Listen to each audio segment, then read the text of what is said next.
Hello मेरे प्यारे बच्चों, स्वागत है आप सबका एनएच सक्सेस क्लासेस में। उम्मीद करता हूँ आप सब ठीक होंगे और जम के पढ़ाई कर रहे होंगे। देखिए एग्जाम आपका लगभग करीब है, ठीक है, तो इसलिए मेहनत से आप लोग रिवाइज करिए, अपना रिवीजन करिए। तो हमने आपको पढ़ाया था एक्सरसाइज 3.2 का क्वेश्चन नंबर 1 करवा दिया था। अब हम करेंगे क्वेश्चन नंबर 2। देखिए बेटा क्वेश्चन नंबर 2 क्या बोल रहा है यहाँ पे, दिया हुआ है 2x plus 3y is equal to 11 और 2x minus 4y is equal to minus 24 को हल कीजिए और इससे m का वह मान ज्ञात कीजिए जिसके लिए y is equal to mx plus 3 हो। तो मतलब यही है, ये दो समीकरण दिए हुए हैं, इन दोनों समीकरणों को हमें क्या करना है, सॉल्व करना है। और सॉल्व करने के बाद हमें x और y के मान यहाँ रख के m की वैल्यू निकाल लेंगे। तो देखिए समीकरण उतार लेते हैं, 2x plus 3y is equal to 11, ये हल है आपका। दूसरा समीकरण उतार लो, 2x minus 4y is equal to minus 24। तो देखिए हम क्या करेंगे, प्रतिस्थापन विधि से ही हल करेंगे इसे। देखिए बेटा यहां से हम इसे लेंगे और x का मान निकाल लेंगे। देखिए 2x इज इक्वल टू इस 3y को जब हम उधर ले जाएंगे क्या हो जाएगा, 11 माइनस 3y, ठीक है। x इज इक्वल टू ये 2 आ जाएगा इसके बटे में, तो 11 माइनस 3y और अपॉन में 2, इसे समीकरण कहेंगे 3। इस समीकरण 3, ठीक है, इस x का मान हम क्या करेंगे, समीकरण 1 और समीकरण 2, x का मान समीकरण 1 में रख दो। तो यहाँ पे लिखेंगे हम x का मान समीकरण 1 में रखने पर, रख दो बेटा समीकरण 1 में। समीकरण 1 में तो नहीं रखेंगे क्योंकि 1 से तो हमने वैल्यू निकाली है, समीकरण 2 में रख देंगे, ठीक है। तो देखिए 2 है और यहाँ पे क्या है, x है, तो x के लिए क्या लिखेंगे, 11 माइनस 3y और अपॉन में 2, ठीक है। फिर क्या है माइनस 4y, तो minus 4y is equal to minus 24, ठीक है बेटा।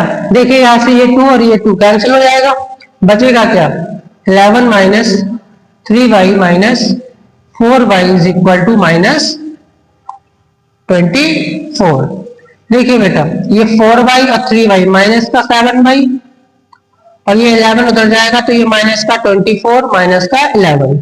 देखिए माइनस का 7y इज इक्वल टू, ये इसे अगर हम जोड़ लेंगे 11 और 24 कितने होते हैं, 35, तो यहाँ पे लिखेंगे 35, वो भी क्या था माइनस का, तो ये वाला माइनस और ये वाला माइनस कैंसिल हो गया। 7 एकम 7, 7 पंजे 35, 7 एकम 7, 7 पंजे क्या आ जाएंगे 35। तो देखिए बेटा y इज इक्वल टू क्या मिल जाएगा हमें, 5, y इज इक्वल टू 5 मिलेगा। अब इस y का मान समीकरण 3 में रख दो, यहाँ पे हम लिखेंगे y का मान समीकरण 3 में रखने पर, रख दो बेटा समीकरण 3 यही है ना, तो x is equal to 11 minus 3 और y की जगह पे क्या रखेंगे 5 और बटे में कितना है 2, ठीक है। x is equal to minus, sorry यहाँ पे है 11, 3 पंजे 15 और बटे में क्या आएगा 2, तो x इज इक्वल टू, भाई 15 में से 11 जाएंगे माइनस का 4 और अपॉन में 2, 2 एकम 2, 2 दूनी 4, मतलब x इज इक्वल टू आएगा माइनस 2, ठीक है। x और y का मान अब हमें निकालना है, y is equal to mx plus 3, तो m का वैल्यू निकालना है, तो इस समीकरण को हम नोट कर लेंगे यहाँ पे, y is equal to mx plus 3, y की वैल्यू बेटा कितनी है 5 है, तो यहाँ y की जगह पे क्या रख देंगे 5, m x की वैल्यू कितनी है माइनस 2 प्लस 3, तो y इज इक्वल टू 2, मतलब 2 की गुणा m में करेंगे माइनस का 2m प्लस 3, इस 3 को उधर लिया तो 5 minus 3 is equal to minus 2m, तो m इज इक्वल टू क्या हो जाएगा, यहाँ पे देखिए माइनस का 2m इज इक्वल टू 5 में से 3 गए, कितने बचे 2, ठीक है। तो हम यहाँ पे लिखेंगे m is equal to 2 upon में माइनस 2, 2 एकम 2, तो m इज इक्वल टू क्या आ जाएगा, -1। ये हमारा क्या हो जाएगा, आंसर हो जाएगा। ठीक है, देखिए बेटा, उम्मीद करते हैं ये क्वेश्चन आपको समझ आया होगा। और अब आप इसका तीसरा क्वेश्चन देखेंगे, पहले आप इसका स्क्रीनशॉट ले लीजिए। देखिए बेटा, क्वेश्चन नंबर 3 में क्या है, निम्न समस्याओं में रैखिक समीकरण युग्म बनाइए और उनके हल प्रतिस्थापन विधि द्वारा ज्ञात कीजिए। देखिए बेटा, इसके और भी पार्ट्स हैं, कई सारे पार्ट्स हैं इसके। तो पहला पार्ट हमने यहाँ पे लिखा हुआ है, क्योंकि इतने पार्ट्स हम एक साथ लिखेंगे तो हल कहाँ पे करेंगे। ठीक है, तो एक एक करके 1 बाय 1 हम करेंगे ऐसे। तो देखिए, इन समस्याएं कुछ दी हुई है, इन समस्याओं प्रॉब्लम्स में हमें दो इक्वेशंस बनानी है। ठीक है, और क्वेश्चन के अकॉर्डिंग दो इक्वेशन बना के उन्हें किससे, कौन सी विधि से हल करना है, प्रतिस्थापन विधि से, जिस विधि से हम अभी हल करते आ रहे हैं उन्हीं विधि से हमें इन्हें हल करना है। तो लिखा हुआ है दो संख्याओं का अंतर। अब भाई यहाँ पे हमें संख्याएं तो पता नहीं है, तो हम यहाँ पे मान लेते हैं, माना पहली संख्या मान लेते हैं, का हल डाल लो यहाँ पे, माना पहली संख्या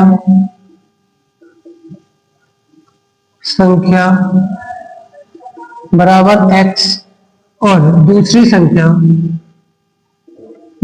संख्या बराबर y। अब प्रथम शर्त के अनुसार देखेंगे बेटा, प्रथम शर्त देखिए, प्रथम शर्त क्या बोल रही है, दो संख्याओं का अंतर 26 है।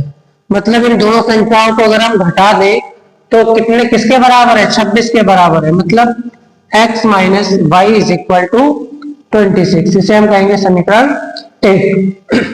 फिर सेकंड, द्वितीय कंडीशन क्या है, द्वितीय शर्त देखिए क्या है, एक संख्या दूसरी संख्या की 3 गुनी है। तो एक संख्या मतलब पहली संख्या दूसरी संख्या की 3 गुनी है। दूसरी संख्या क्या है, बाई है, बाई की 3 गुनी, मतलब पहली संख्या दूसरी संख्या की 3 गुनी है। ये समीकरण हो गया 2। अब इस समीकरण 2 का मान समीकरण 1 में रख देंगे। यहाँ पे लिखेंगे x का मान समीकरण 1 में रखने पर, तो देखिए x की वैल्यू 3y रखेंगे यहाँ पे, तो 3y minus y is equal to 26। तो देखो 3 में से एक y घटा देंगे तो क्या बचेगा, 2y इज इक्वल टू 26। तो देखिए 2 एकम 2, 2 एकम 2, 2 3 6, यहाँ पे y इज इक्वल टू आ जाएगा 13। अब y का मान कहाँ रखेंगे, समीकरण 2 में। तो हम यहाँ पे लिख देंगे y का मान समीकरण 2 में रखने पर रख दो बेटा, x इज इक्वल टू 3 और y की वैल्यू कितनी है, 13। यहाँ पे लिखेंगे 13 तिया 39। तो x की वैल्यू हमारे पास क्या हो जाएगी, 39 हो जाएगी। ठीक है, तो बोल रहा है तो दो संख्याओं का अंतर था, उन्हें ज्ञात कीजिए। तो भाई पहली संख्या हमारी क्या हो जाएगी, यहाँ पे लिखेंगे पहली संख्या बराबर x, तो x की वैल्यू कितनी है, 39। ठीक है, दूसरी संख्या बराबर y है और y की वैल्यू कितनी आ चुकी है, 30। यहाँ पे हमारा ये क्या हो गया, आंसर हो गया। उम्मीद है बेटा ये क्वेश्चन समझ में आया होगा आपको। इसका सेकंड पार्ट हम देखेंगे। ठीक है, जब तक आप इसका स्क्रीनशॉट ले लीजिए। क्वेश्चन नंबर 3 का सेकंड पार्ट लिखा हुआ है, दो संपूरक कोणों में बड़ा कोण छोटे कोण से 18 अधिक है। दो संपूरक कोण है, तो बेटा हमें संपूरक कोण, पूरक कोण ये तो पता ही होना चाहिए ना। तो देखिए कोई भी लाइन है, समझाने के लिए हम आपको बता रहे हैं, लाइन पे हमने ये एंगल खींच दिया, तो एक कोण ये बना और एक कोण ये बना। तो संपूरक कोण वो कहलाता है ऐसे दो कोणों का योग, मतलब ऐसा कोण जिनका दोनों का योग जो है वो कितना हो, 180 है। तो संपूरक क्या होता है, संपूरक होता है दो कोणों का योग, दो कोणों का योग 180 योग, उसे हम क्या कहते हैं, संपूरक। और पूरक क्या होता है, दो कोणों का योग 90 डिग्री है, हम क्या कहते हैं, पूरक कोण। ठीक है, तो यहाँ पे जो लिखा हुआ है, क्वेश्चन में लिखा हुआ है दो संपूरक कोणों में बड़ा कोण छोटे कोण से 18 देकर, तो हम बेटा यहाँ पे हल लिखेंगे, मान लेंगे, माना बड़ा कोण x तथा छोटा कोण y है। हमने ये मान लिया है कि बड़ा कोण जो है वो x डिग्री है और जो छोटा कोण है वो y डिग्री है। ठीक है, तो पहली ही कंडीशन, प्रथम हमारी जो कंडीशन होगी, शर्त होगी, प्रथम शर्त में भाई क्या है, दो संपूरक कोण हो। तो दो संपूरक कोण है तो यहाँ पे लिखेंगे कोण संपूरक होंगे, कोण, चूंकि कोण संपूरक है। जब भाई संपूरक है तो इन दोनों कोणों का योग क्या होगा, 180 अंश। तो हम यहाँ पे लिखेंगे x degree plus y degree is equal to 180 अंश। फिर दूसरी कंडीशन भाई क्या बोल रही है, द्वितीय शर्त हमारी हिंदी आदि इंग्लिश। ठीक है, सेकंड कंडीशन क्या बोल रही है, सेकंड कंडीशन बोल रही है कि बड़ा कोण, कौन सा बड़ा कोण, क्या है, x है, तो बड़ा कोण छोटे कोण से, छोटा कोण y है तो y से कितना अधिक है, 18 अधिक है। ऐसे समीकरण 1 डालेंगे और ऐसे समीकरण 2 डालेंगे। x का मान समीकरण 1 में यहाँ पे लिख देंगे, x का मान समीकरण 1 में रखने पर देखिए बेटा, रख दो, x की जगह पे क्या लिखेंगे, y प्लस 18। तो यहाँ पे लिखेंगे x की जगह पे लिखेंगे y प्लस 18 प्लस, फिर क्या है, y है तो y is equal to 180। y क्या हो जाएगा, 2y इज इक्वल टू 180। इस 18 को जब हम इधर लाएंगे तो माइनस का 18। देखिए बेटा 2y इज इक्वल टू, यहाँ पे कितना बचेगा, 62, 162। ठीक है, इसे काट देंगे, 2 एकम 2, 2 अट्ठे 16, 2 एकम 2, तो यहाँ पे y इज इक्वल टू आ जाएगा 81। मतलब y का मान हमें कितना मिल गया है, 81। अब हम क्या करेंगे, y का मान समीकरण 1 में रख दो, y का मान समीकरण 1 में, y का मान समीकरण 1 में रखने पर रख दो भाई, x प्लस इस y की जगह पे कितना रखेंगे, 81 इज इक्वल टू 180। तो x इज इक्वल टू 180, इस 81 को इधर लाएंगे माइनस का 81, तो x इज इक्वल टू भाई 180 में से 81 घटाओगे कितना बचेगा, 99। तो यहाँ पे हमें जो x की वैल्यू मिलेगी 99 और y की वैल्यू मिलेगी 81। अब देखो अगर हम इन दोनों कोणों को जोड़ दें, 99 में 81 जोड़ेंगे कितना मिल जाएगा, 180। तो यहाँ पे हमारा ये सेकंड पार्ट भी इसका कंप्लीट हो गया। ठीक है, आप इसका स्क्रीनशॉट ले लें। तीसरा पार्ट देखेंगे हम यहाँ पे। तो देखिए बेटा तीसरा पार्ट इसका थोड़ा सा ज्यादा लंबा है, यहाँ पे लिखने में थोड़ी दिक्कत होगी, तो इसीलिए हम यहाँ पे पेस्ट कर देंगे, आप लोग वहां से देख लीजिएगा, मैं बुक से पढ़ ले रहा हूँ। ठीक है, क्वेश्चन नंबर 3 ये है, एक क्रिकेट टीम के कोच ने 7 बल्ले और 6 गेंदे 3800 रुपए में खरीदी तथा बाद में उसने 3 बल्ले और 5 गेंदे 1750 रुपए में खरीदी। तो प्रत्येक बल्ले और प्रत्येक गेंद का मूल्य क्या करना है, ज्ञात करना है। तो देखिए बेटा यहाँ पे हम लिख लेते हैं, माना एक बल्ले का मूल्य बराबर x रुपीस, हमने ये मान लिया, और एक गेंद का मूल्य बराबर 22 रुपीस। कितना है, 22 रुपीस। तो देखिए प्रथम शर्त के अनुसार हम अगर इसे समझे तो प्रथम शर्त में क्या बोल रहा है, वो क्वेश्चन में बोला है 7 बल्लों और 6 गेंदों का मूल्य, 7 बल्लों और 6 गेंदों का मूल्य 3800 रुपए है। तो देखिए बेटा एक बल्ले का मूल्य x है तो 7 बल्लों का मूल्य क्या हो जाएगा 7x। तो यहाँ पे हम लिखेंगे 7x प्लस एक गेंद का मूल्य y है तो 6 गेंदों का मूल्य क्या हो जाएगा 6y इज इक्वल टू 3800। ठीक है, दूसरी कंडीशन में क्या बोल रहा है, दूसरी कंडीशन में वो ये बोल रहा है, दूसरी सेकंड कंडीशन में वो ये बोल रहा है, क्या बोल रहा है कि 3 बल्लों और 5 गेंदों का मूल्य, 3 बल्लों तो 3x, 5 गेंदों मतलब 5y इज इक्वल टू 1750। ये समीकरण 1 हो जाएगा और ये समीकरण 2। यहां से देखिए हम x की वैल्यू निकालेंगे, समीकरण 1 में रख देंगे। तो देखिए 3x is equal to 1750 minus 5y, ये 3 इसके बटे में जाएगा तो x is equal to 1750 minus 5y upon में 3। और हम क्या करेंगे, इस x का मान समीकरण 1 में रख देंगे। यहां पे लिखेंगे x का मान समीकरण 1 में रखने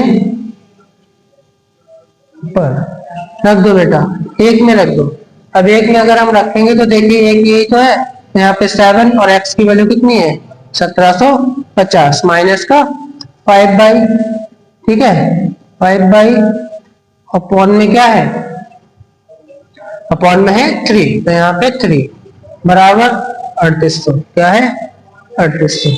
देखिए अब हम क्या करते हैं, सॉरी यहाँ पे 5 हमने लिख दिया, ये 5y, हाँ ठीक है ये तो ठीक ही है। और यहाँ पे देखिए यहाँ पे क्या है, ये तो पूरा x का मान लिख दिया प्लस और क्या है 6y बराबर 3800। ठीक है, हम क्या करेंगे इसकी गुणा इसमें कर देंगे और 3 की गुणा इधर कर देंगे। ठीक है, तो देखिए देखो बेटा इसके बटे में जब कुछ नहीं है तो क्या है 1 है। ठीक, तो 1 की गुणा इधर करेंगे 7 एकम 7, तो कोई भी फर्क पड़ने वाला नहीं है। यहाँ पे ये हो जाएगा 7 और क्या है 1750 माइनस का 5y is equal to, sorry देखो इसकी गुणा 7 एकम 7 और 3 की गुणा कर देंगे 3 छंग 18, यहाँ पे हो जाएगा प्लस का 18y और बटे में 3 एकम 3 बराबर 3800, ये हो गया 3800। अब देखिए 7 की मल्टीप्लाई यहाँ पे कर देंगे हम, तो 7 की गुणा 0 से करेंगे 0, 7 पंजे 35 का 5 हासिल लगा 3, ठीक है 7 सत्ते 49, 49 और 3 52 होते हैं, 52 का 2 हासिल लगा 5, 7 एकम 7, 7 और 5 12, मतलब 12250। और इसकी गुणा इधर कर देंगे 7 पंजे 35, यहाँ पे हो जाएगा 35y प्लस 18y और बराबर इसकी गुणा इधर कर देंगे 3800 गुणा में 3। देखिए यहाँ पे हो जाएगा ये 35 में से 18 जाएगा, कितना बचेगा 2, 17 माइनस का 17 बचेगा, कितना बचेगा माइनस 17y। ठीक है, और इसे उधर ले जाएंगे, यहाँ पे देखिए इसको गुणा कर दो 0 0 8 24 का 4 हासिल लगा 2 9 2 11। ठीक है, और इसे इधर ले जाओ, इस 1250 को हम कहाँ लाएंगे, इधर लाएंगे, प्लस का हो जाएगा माइनस का, सॉरी 12250। तो देखिए माइनस का 17y इज इक्वल टू, यहाँ से अगर हम इसे काटेंगे तो यहाँ पे बचेगा हमारा 850, वो भी क्या था माइनस का, तो माइनस से माइनस कट गया। देखिए 17 पंजे 85 होते हैं, 5 और 0, तो y इज इक्वल टू क्या हो गया 50। मतलब हमें जो y का मान मिला है वो क्या मिला है 50 मिला है। अब इस y का मान हम क्या करेंगे, समीकरण 3 में रख दो, y का मान समीकरण 3 में, यहाँ पे लिखेंगे y का मान समीकरण 3 में रखने पर, बेटा समीकरण 3 में रख देंगे। देखिए x is equal to 1750 minus 5y की वैल्यू रख दो, y की वैल्यू कितनी है 50, ठीक है, और बटे में कितना है 3 है तो 3।